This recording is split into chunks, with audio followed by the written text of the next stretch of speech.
Hello once again and welcome back. Today is July 13th, Thursday, and this is the narrator himself, the O'Chala, Mr. O, and I welcome y'all once again to another episode of my series for the month of July called White Thugs of Hell. And today's subject, well, in case you've been living under a rock for the past 25-30 years, the piece of garbage, the piece of recessive filth that you see in this picture here happens to be former LAPD detective, now a news specialist, crime specialist, analyst for FAUX News, or should I say false news. This is nothing but the racist pig, Mark Fuhrman. Y'all remember Mark Fuhrman? You know, very infamous. His claim to infamy was the O.J. Simpson trial. The trial of O.J. Simpson, where he tried to go everything he could to try to go ahead and try to frame O.J. But Mark Fuhrman was nothing more than just a racist, born out of Eatonville, Washington. Not Washington, D.C., but Washington, the state, as in Pacific Northwest, Seattle, Washington, outside of Seattle. Some small little Pacific Northwest hit cracker town, where he said in his memoirs that he said where he lived at, and I quote, and we never had niggers where I grew up at. You know, Mark Fuhrman was one of those types, is one of those white supremacists, you know, that the FBI had got a dossier out in 2007 about with white supremacists infiltrating law enforcement. They've been doing that. Mark Fuhrman is just the first of one of many, and especially in the LAPD, we know they are the most, probably they run a dead second, if not number one, right with the New York PD and the Chicago PD, as well as New Jersey PD. Miami PD is like in the top 10, no doubt, or at least top 15. I could test you to that during the cocaine cowboy wars, but I'll get to that as the month goes on and continues. But Mark Fuhrman was a piece of work. You know,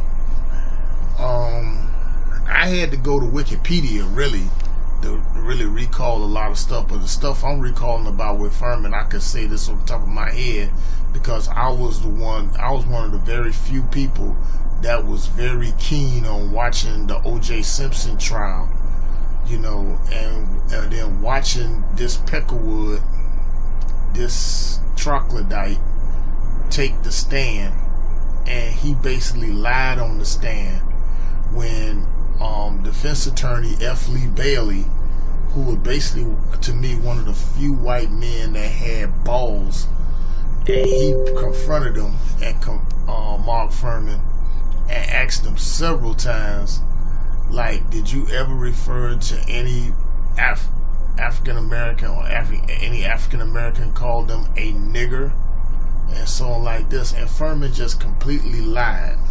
Well, not really completely lied. He lied, yes, because he basically was on the stage, and every time he was asked that certain question, that he pleaded fifth. That's where everybody got the term, like, oh, I'll plead the fifth on that. Plead the fifth, it basically means, like, it's in the Constitution of the United States. You know, the bill in the Bill of Rights, the Fifth Amendment. Because in a court of law, if they ask you a certain question and you don't want to answer, you can just go ahead and assert that I would like to assert my Fifth Amendment rights. It's also in the state constitution too, but it's very prominent in the U.S. Constitution. This is why I say, like, a lot of times, and I'm gonna start saying it more in my video, that, you know, a lot of us need to start studying the Constitution, start studying law. It's constitutional law. You know, as more, that's one of the things that we do know. You know, the elders always say, if you want to know about the law, go to the ones that know the law. And the Moors were that there when it comes to studying the law. You know. But anyway, but this dude was strictly dirt. And thanks to the brilliance of the dream team that O.J. Simpson had, led of course by the late but very great John E. Cochran, you know, that he played up to that angle to get to get O.J. off. And see, like, Mark Fuhrman, he was the damning evidence right there, because see, he didn't tell Chris Darden and Marcia Clark, who, me personally, I still say to this day that they were fucking, you know.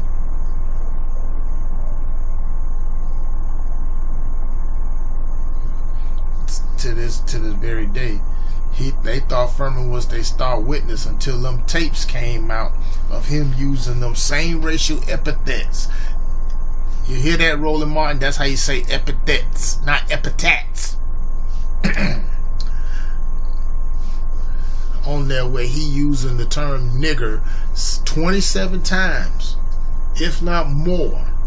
You know, he referred to a sister of a police officer, you know, said a comment saying that the only job that you could probably have is just going ahead and dancing topless on tables and giving tabletop and lap dances or something.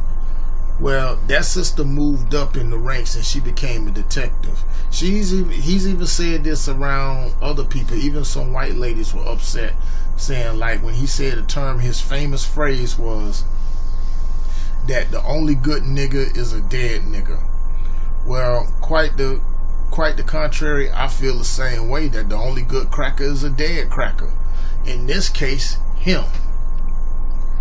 So after the case fell apart, we all saw it, the country saw it, Black America saw it, and was jubilant, as well as very selective segments of corporate America, that when O.J. Simpson got off, because that's when the world thought, like, you know, that we were celebrating the murders of the two recessive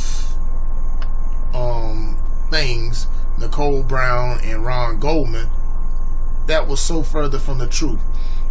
Black people were celebrating due process, because anybody know, ever since for years the judicial system, a black person never gets a chance in hell in order to beat the case. And see what O.J. Simpson did, regardless of the fact you want to call him a coon, you call him a coon. You know,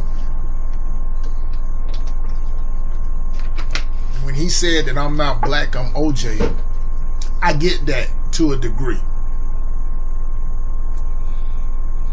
But here's the one thing. If O.J. Simpson, I'm going to just stay on O.J. Simpson for a second and how it relates to this thing, this troglodyte here.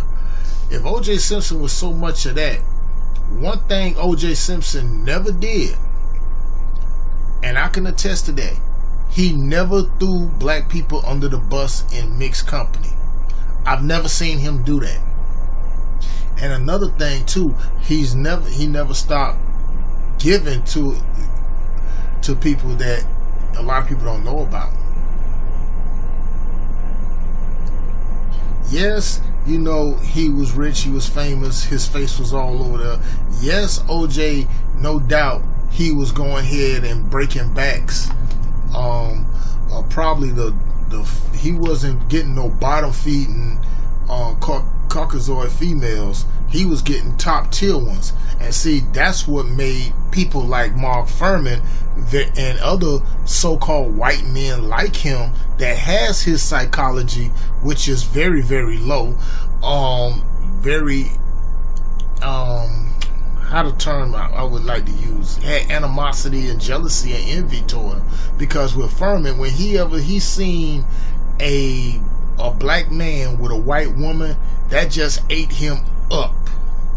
Sort of remind me of Gay Edgar Hoover back in the 1920s. The stuff I researched on that. He couldn't stand that junk either. But you know, these things like that is like this. But this guy, he had harassed a lot of black people that he pulled over simply because they're black. He told one of his rookie cops that he was training, and he said, like, if you see a black person driving like a Mercedes-Benz or a BMW or anything expensive, you pull them over right away. Even if they ain't do nothing wrong, you pull them over anyway. Mark Fuhrman is cut from the same cloth as Stacey Kuhn, Lawrence Powell, Theodore Bracino, and Timothy Wynn. You know, the 4 cops that nearly killed Rodney King in 92? 1995 wasn't too far off. It was 3 years later. You know, the infamous highway chase with OJ and the slow-moving white Bronco. OJ in the backseat on the phone, got a gun to his head, say he gonna kill himself. And AC Cowlins, that's his ride or die. That's his ride or die. That's his partner right there, with driving them and stuff. You know. But when them tapes came out, that sealed Fuhrman's career with the LAPD. Because after 95, after that trial, he was fired because charges of perjury, because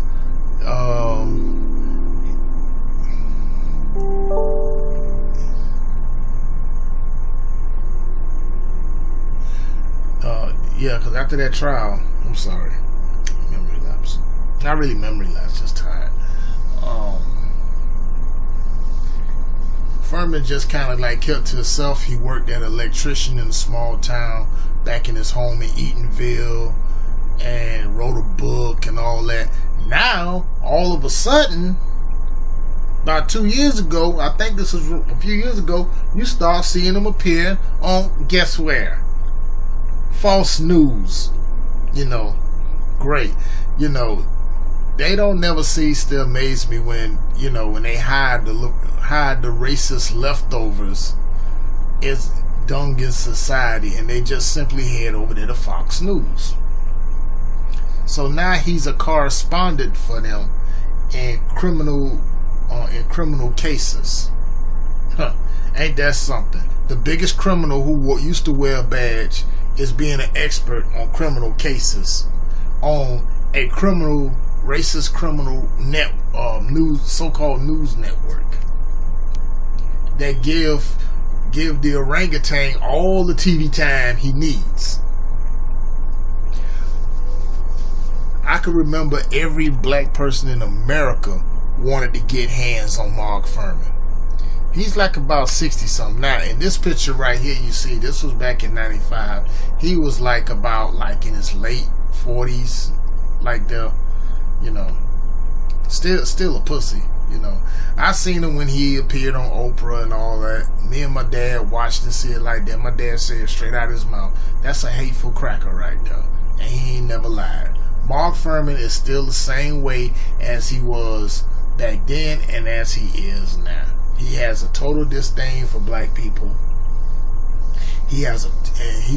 During his time, he gave them complete hell. He tried to frame OJ, plant that evidence over there, saying that OJ did that, and Johnny Cochran put that shit together. You know, never mind the showmanship of comparing Mark Fuhrman to Adolf Hitler. You know, that's his opinion. But, you know, that's what it is. But this guy is like, you know, you just want to take a picture of it and then you just want to go to the gun range and just put in work. He makes good target practice. You know. But he's a piece of shit. He's a piece of garbage though. You know what I'm saying? Because I said I was gonna do this one right here. Because yesterday I did Daryl Gates, who basically passed away. So, you know, Mark Fuhrman came in under him, you know, during Chief Daryl Gates. You know, he's one of those white supremacists who basically, you know, gave black people a lot of hell. You ask anybody in LA, they'll tell you. Because not for ones that's like 90 babies and millennials, y'all don't know. But if you was like in your early 20s and 30s, around 1995 when the OJ trial was going on, this man here was a staple, along with his other racist buddy, Philip Van Adder. I should have did a double on both of them, but Philip Van Adder was a patsy compared to this guy. Mark Fuhrman did more, you know, because he followed OJ, jumped across the fence, you know, no warrant, no nothing like that. Johnny Cochran nailed his ass. And that basically killed the prosecution's case, because they star witness lied, talking about saying that, you know, he doesn't have a problem with black people. You know, unless you watch the movie, either the 30 for 30 OJ special, or the People versus OJ, I believe. You could probably get that on Netflix, and you would have seen the interaction between Fuhrman and Christopher Darden. You know, Darden was a piece of work too, man. You know what I'm saying? Now, if you want to talk about, you call O.J. Simpson a coon. No, if you want to talk about coons, no. Christopher Darden was a coon. Straight up.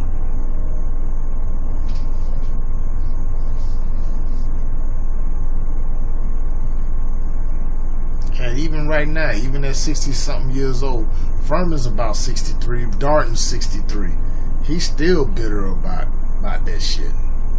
But then again, like I say, I said this once and I say it again, when it comes to fodder like this, or this walking recessive trailer ape, or cow or bull manure, Mark Fuhrman was the worst of the worst in the Los Angeles, or should I say Lower Alabama Police Department.